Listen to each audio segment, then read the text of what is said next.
Hello everyone and welcome back to our channel GDC Classes English. So my dear students, I hope you are enjoying the session. Also, all the concepts which I am explaining in my class is very much clear to you, right? And today is the 10th day of your Daily Pharma Dose session, the 10th class. We have finally completed the 10 sections. Clear? So one thing also I want to say that yesterday in my video, one of the students commented and asked me that ma'am, which cream is best for the winter seasons. So I want to explain you that in winter seasons or in any other seasons like rainy season, summer seasons, only one cream is there, that is the Cetaphil moisturizer. It has no smell, it has no lanolin content. That's why it is good for any type of skin people, either dry skin, oily skin or combination skin. Also we have 𝙤𝙤𝘾𝙄𝑼 moisturizer, 𝘂𝙂𝙎𝑎𝑙 moisturizer. They have the good ingredients in their composition. Clear? So they are very much good for your skin. They are available for any type of skin person, sensitive skin, dry skin, oily skin as well as combination skin. So yes, this was my recommendation. You can try it out. They are the best products for winter seasons or for any seasons regarding your skin care. Okay, so now one more thing, like that student asked, many of you are there, you can ask me anything in the comment section, because I am here, I am personally watching your comments. Each and every person's comments I have seen through my videos. So never hesitate to comment anything you want to ask regarding your pharma section or regarding outside of your pharma sections. We are here to help you. Clear? So without wasting any time, let's start our session with the first question that says, okay, which of the following factor is used in AIDS diagnosis? This is the previous year question from NIPER JE 2007. AIDS diagnosis. See, platelet count. It represents your hemophilia. If your platelets are less, then it can cause hemophilia. That means there will be the less clotting of your blood and heavy loss of blood will occur. Next we have the CD4 plus count. What is this CD4 plus count?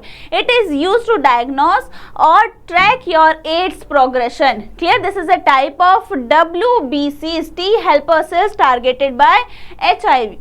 Next we have a CD3 plus count. It is not specific for your AIDS. Okay, total T cells count includes CD4 and CD8. Next we have RBC count. RBC count are responsible to detect your anemia conditions. Clear? So correct answer will be CD4 plus count. Okay, now the second question, Ravi is twice as old as his son Aman. 5 years ago, Ravi's age was 3 times Aman's age. Okay, we have already solved this type of question. So now, let the age of Ravi, or we can say let the age of Aman age be X. Now, we need to find out the age of Aman. We have the age of Ravi twice as old as his son. So 2x, because it says twice, that means 2x. Now 5 years ago, that means they are talking about the past. We need to do the subtraction. So 5 years ago it will be 2 minus x and 2 minus 2x. Clear? So this is what we get the equation after before 5 years. Clear? Okay. Now, okay, sorry, that was 5 years ago, na? So this will be x, okay, x minus 5, wrong, x minus 5, my bad, and 2x minus 5, okay, that was 5 years ago. Okay, this was the equation what we get. Next, we need to find out thrice Aman's age. Ravi's age was 3 times Aman's age. Us samay, that time it was 3 times of Aman's age. So what we need to do is 2x minus 5 is equal to 3 times into x minus 5. Now this is your final equation and calculated. 2x minus 5 is equal to 3. We will do the BODMAS rule. Multiplication comes first. So 3x into 3 5s are 15. Now it is easy to identify your answers because we can take many things from here, right? Clear? So after the calculation you will get the correct answer of 10x. I don't have a space, that's why I am writing the final answer. As we move over 2x, clear? So minus 5 is equal to 3x, minus 5 plus 15, we will take 15 also. So minus 5 plus 15 is equal to 3x minus 2x. So 10 is equal to x. This will be the correct answer. So option number B will be the correct answer. Clear? Now let's move on to the third question. Which of the following is an example of toolkit used for building grids? Okay. Toolkit used for building grids. A grid toolkit. What is a grid or a toolkit? A toolkit is a collection of software tools that are responsible for storing libraries, resource designing and a specific person related to a particular grid. That is toolkit grid. Okay, first we have Apache Hadoop. Apache Hadoop is a type of framework for distributed storage as well as processing of big data. For a big data, not specially for a small grid. Next we have Microsoft Azure. It is a type of cloud computing platform, not a grid toolkit. Next we have Globus Toolkit. Globus Toolkit is a set of software or tools specifically designed for building and managing computational grids. So yes, they are responsible for a particular grid work. Next we have Microsoft Word. Word processing software unrelated to your grids. Clear? So correct answer will be Globus Toolkit. Next we have formulated methionine used in translation initiation of. Okay. Formulated methionine is a chemical which is used in translation initiation of which of the following? First we have the RNA synthesis. The RNA synthesis is done by our DNA. Okay. We can synthesize the RNA from DNA and the enzyme responsible is RNA polymerase. Next we have the protein synthesis. This is the process known as translation. First of all, when we understand the central dogma, we have the DNA. First is transcription. Here it goes with transcription process, then we get our RNA and it goes with translation process and finally we get our protein. This is the central dogma of life. Now, how to memorize it? See, C comes first and L comes after in ABCD sequence.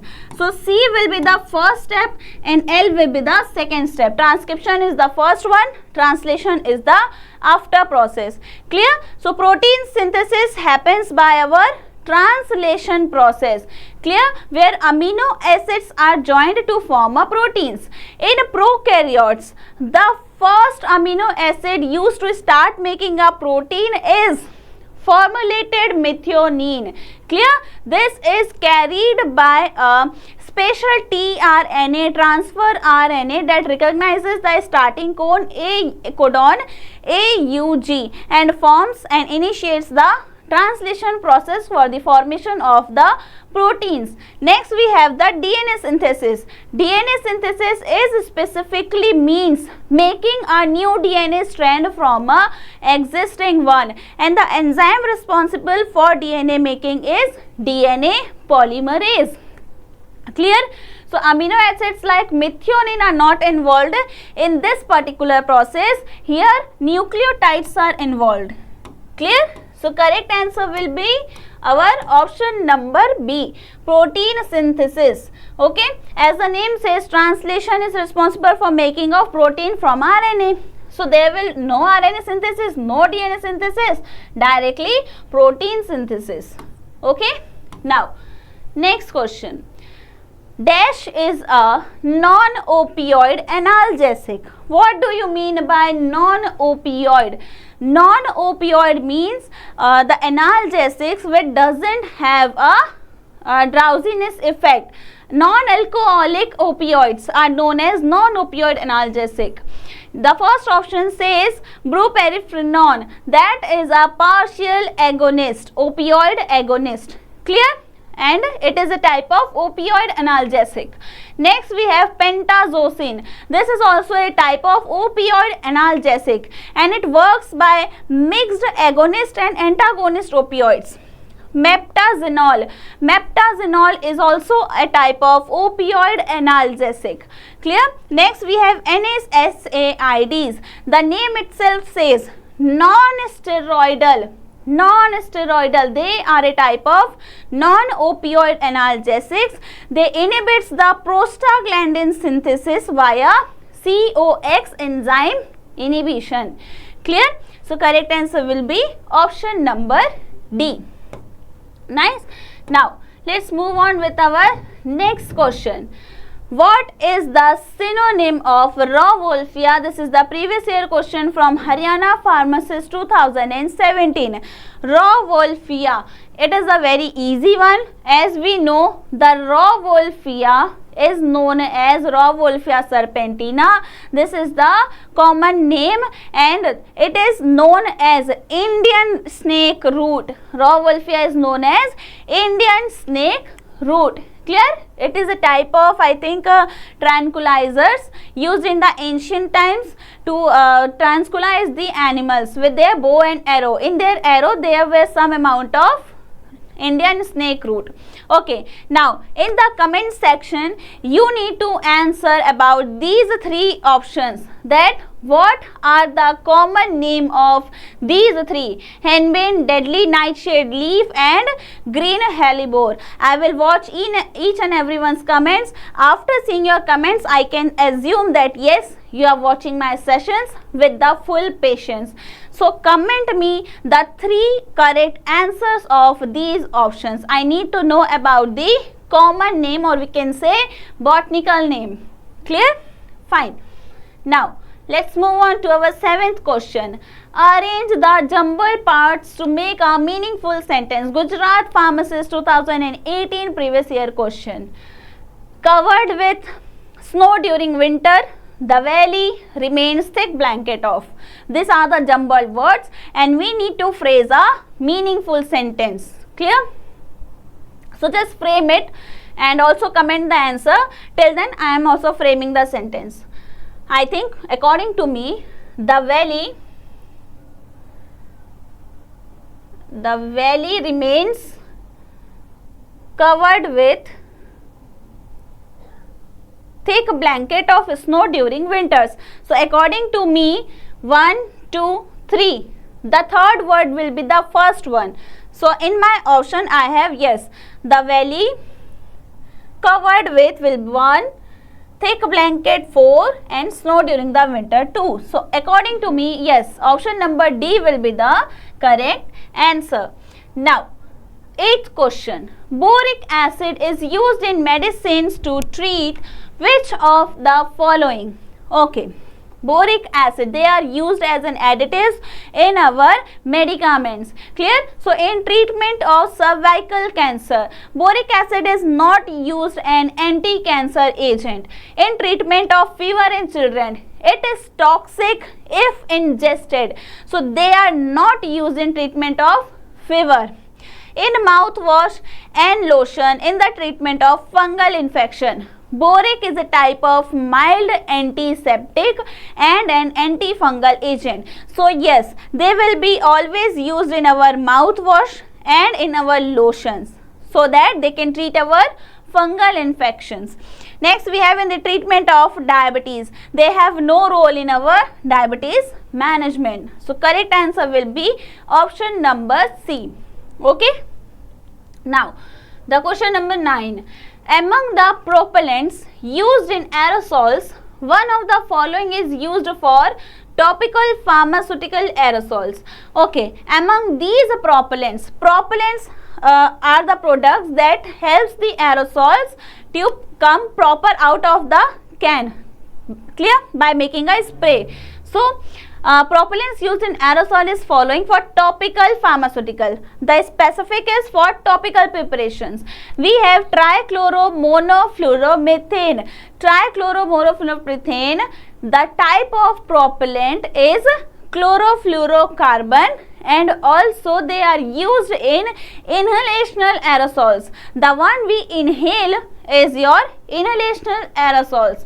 Clear? But they are now banned due to some ozone effect, I think. Ozone depletion. Okay. Next we have difluoromethane. Sorry. Okay. Difluoromethane. This is used in also in your inhalational aerosols, not in topical aerosols. Next we have dichlorotetrafluoromethane. They are used in industrial sprays, not in your pharmaceutical aerosols. Clear? Next we have our propane. Yes, propane is used in our topical pharmaceutical aerosols like sprays for skin and also for our pain relief. Examples we can see the Volini spray, the Move spray. Okay? Clear? So correct answer will be propane. Now the last question. In the context of human brain, which of the following statement is correct regarding midbrain? Okay. A statement says it lies between medulla oblongata and diencephalon. The movements of head and neck in response to auditory reference are controlled by midbrain.